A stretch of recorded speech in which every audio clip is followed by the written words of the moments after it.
Apakah semua orang sudah ditetapkan takdirnya oleh Allah Subhanahu wa taala, dan apakah orang kafir itu sudah takdir Allah? Pertama begini, antum pahami dulu apa itu takdir. Takdir itu pilihan hidup. Pilihan. Yang pilihan kita itu kemudian ditetapkan oleh Allah Subhanahu wa taala. Jadi Anda bisa terbuka ingin mengambil atau tidak, itu pilihan Anda.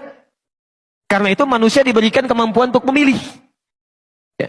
Misal, baik dan buruk. Allah ciptakan ini baik, ini buruk.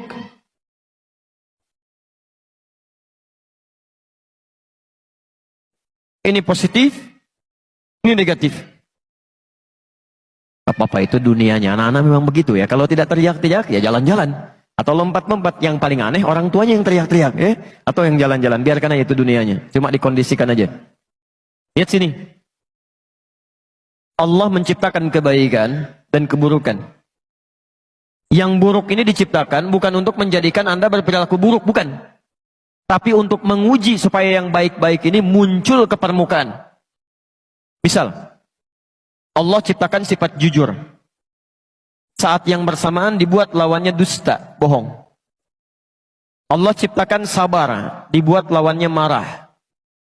Allah ciptakan tawadhu, rendah hati, dibuat lawannya sombong. Allah menciptakan sombong ini bukan menjadikan seseorang untuk jadi sombong, bukan. Tapi untuk menguji supaya sifat tawadunya muncul. Sebab kalau nggak diciptakan sombong, nggak akan kelihatan tawadu. Kalau nggak dibuat marah, nggak akan kelihatan sabar. Jadi ini dibuat untuk melatih supaya sifat ini muncul. Ini konsepnya ada di Quran surah ke-91 ayat 7 sampai dengan 10. Jadi kalau Anda menemukan sifat marah di orang lain, itu tandanya Allah titipkan marah itu supaya melatih kesabaran pada Anda supaya muncul. Halo? Contoh. Bapak pulang dari kantor. Ibu menerima di rumah. Begitu suaminya pulang misalnya, Allah titipkan sifat marah pada suami. Saat suami marah itu bukan ingin menjadikan suami pemarah, bukan. Tapi untuk menguji sifat sabar dalam istri supaya muncul ke permukaan. Jadi begitu menemukan sifat yang negatif, seharusnya lawannya ini yang cepat dimunculkan. Maka akan indah kehidupan rumah tangga. Begitu suami datang marah, berarti saya harus sabar. Selesai. Jadi berbahagialah kalau ibu mendapatkan suami pemarah. Artinya Allah ingin meningkatkan kesabaran pada ibu. Misal, antum pulang ke rumah, menemukan istri cemberut. Cemberut. Apa lawan cemberut? Senyum. Langsung cari lawannya. Jadi begitu pulang ke rumah, istri cemberut. Antum senyum. Assalamualaikum. Kayaknya kenal. Siapa ya? Ini Masya Allah. Selesai masalah. Ini istri cemberut, antum marah, nggak akan nyambung. Kamu kenapa? Emang kenapa? Oh, nggak akan nyambung. Nggak akan nyambung. Ini poinnya. Jadi itu keduanya pilihan. Ya, saya pernah ceritakan di Bali itu Masya Allah. Dia ada satu keluarga soleh yang luar biasa, tinggalnya di Karawang, punya anak 3. Itu sudah punya kebiasaan yang baik. Tapi satu kali, suami pulang dari kantor, lebih awal, ya biasa disambut istrinya, masakan biasanya sudah jadi, ini belum jadi, masih masak di dapur. Maka disambutlah suaminya, dicium tangannya, karena suami lelah, capek dan lapar, maka minta pada istrinya supaya dibuatkan dulu makanan pembuka. Mie lah ya, semacam itu. Istrinya mempersilahkan duduk di ruang makan, tunggu pak, dimasak dulu katanya. Begitu sedang masak, karena saking sibuknya lupa. Ini nyata. Garam yang 1 sendok tertuangkan ke mie yang tadi mau dihidangkan. Jadi yang mau masuk ke sayur pindah ke mie. Itu dalam suasana yang sedang sibuk lupa. Diaduk. Masya Allah, dengan bangganya istrinya menyampaikan pada suaminya hidangan mie yang sudah dinanti itu. Disampaikan, silakan Pak. Ya, ditunggu dulu. Mudah-mudahan nanti cepat selesai masakannya. Tayyib. Antum pulang dari kantor, capek luar biasa, lelah dan lapar, disuguhi mie dengan garam 1 sendok.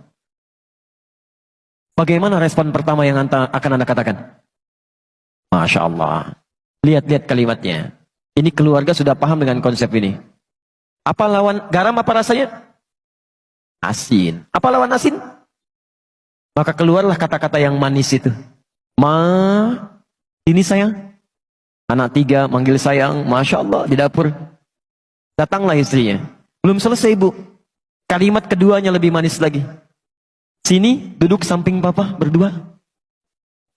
Belum selesai. Kalimat ketiganya, ini pamungkasnya. Helwa, Masya Allah.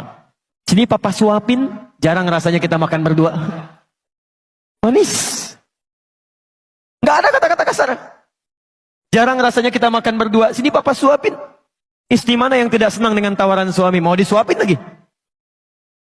Apa yang terjadi? Ketika mulai disuapi, ini nyata. Ketika disuapi, istrinya merasa ada yang tidak beres di situ. Dia tidak tertawa, tapi dia menangis, Pak. Dia turun ke lantai, dicium kaki suaminya. Dia minta maaf. Maafkan mama, Pak. Mama tidak sengaja, katanya tidak tahu. Apa kata suaminya? Jangan begitu, diangkat. Papa kan cuman katakan, lama rasanya kita nggak makan berdua. Apa yang terjadi? Gara-gara garam 1 sendok yang asin ini, muncullah cinta yang sangat manis bersemi. Laparnya hilang, keduanya masak di dapur bersama-sama. Jadi kalau ada seseorang, ini dipilih yang baik tentang iman, kemudian ini kufur, dia diberikan pilihan untuk memilih apakah ingin beriman kepada Allah, atau ingin ingkar dari Allah. Tapi saking sayangnya Allah, tidak memberikan kepada hambanya peluang untuk menjadi buruk, kecuali diberikan jalan untuk mendekat kepada Allah. Maka diturunkanlah apa yang disebut dengan hidayah. Supaya hambanya nggak salah pilih. Hidayah. Supaya nggak salah pilih. Padahal mudah bagi Allah untuk membiarkan. Ayo pilih aja sana, ini pilih sini. Tidak. Saking inginnya Allah semua hambanya memilih yang baik, diberikan hidayah. Ada yang masuk lewat telinga. Azan. Apa artinya azan? Bukan, itu secara fikih. Kalau secara bahasa artinya telinga. Jamaknya udhun. Ya, maaf dari kata udhun, jamaknya azan, telinga. Jadi kalimat yang satu-satunya akan sampai kepada telinga selama masih punya pendengaran. Saya saat berada di Kairo, di Mesir selesai azan, itu Libya azan. Libya selesai adzan, Tunisia adzan. Tunisia selesai adzan, Maroko adzan. Maroko selesai adzan, Aljazair adzan. Nyebrang sedikit ke Spanyol, ke Prancis, ke Italia. Ternyata Masya Allah, lafaz adzan tidak pernah berhenti dalam 24 jam. Antum cek aja selamongan sini. Jadi berhenti, sana adzan, sana adzan, sana adzan. 24 jam. Kalau itu bukan kalimat yang Allah sampaikan kepada kita, mustahil bisa ada kalimat seperti itu. 24 jam.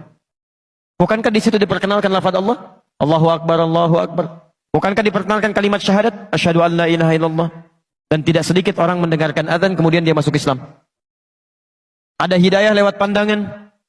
Ya, pernah ada 2 orang, 1 orang Indonesia, kedua dari luar. Kuliah di Amerika. Yang orang Indonesia ini bagus. Dia seringkali lihat acara Channel One dari Mekah yang tersambung lewat Masjidil Haram.